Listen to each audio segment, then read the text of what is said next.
మీ దగ్గర ఉన్నటువంటి అక్షతలను చేతితో 2 గింజలు పుష్పాలు కానీ అక్షతలు కానీ పట్టుకుని నేను సహా కుటుంబాన అస్మాకం సహ కుటుంబాన క్షేమ స్థైర్య ధైర్య విజయ అభయ ఆయు ఆరోగ్య ఐశ్వర్య అభివృద్ధి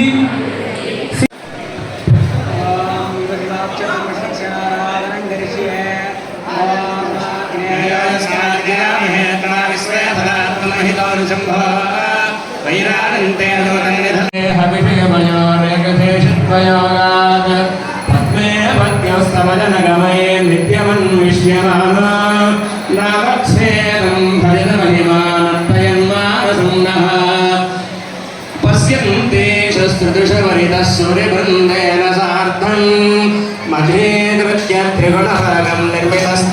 మీరు ఇప్పుడు దాకా పూజ చేసినటువంటి ఆ కంకణాలకి చేతితో తాకి నమస్కారం చేసుకొని ఒక కంకణం తీసి కట్టుకోండి.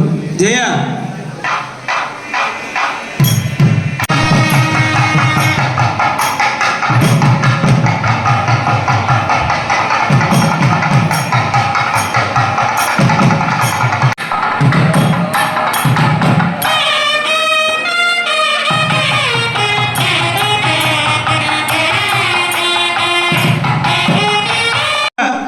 అంటే మెరిసేటువంటి సూర్యుడు ఎంత కాంతితో ఉంటాడో అట్లా వాళ్ళ చేతులన్నీ కూడా మెరిసిపోతూ ఉన్నాయట.